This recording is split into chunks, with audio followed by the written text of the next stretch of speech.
Army chief general Asim Munir سے Malaysia کے وزیر اعظم نے ملاقات کی، جس میں دو طرفہ اسٹریٹجک مفادات، علاقائی سلامتی اور دفاعی تعاون پر تبادلہ خیال کیا گیا۔ ISPR کے مطابق ملاقات میں دونوں برادر ممالک کے درمیان دو طرفہ تعلقات، بالخصوص فوجی تعلقات کو بڑھانے کی ضرورت پر زور دیا گیا۔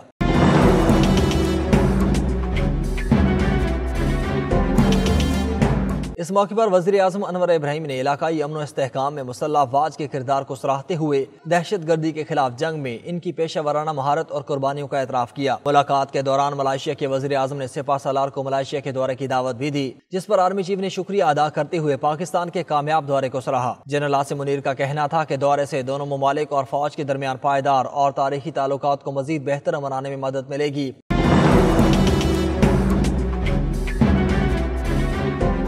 ISPR کے مطابق آرمی چیف نے ایوان صدر میں ملائیشیا کے وزیر اعظم کے اعزاز میں منعقدہ سرمایہ کاری کی تقریب اور سرکاری ضیافت میں بھی شرکت کی۔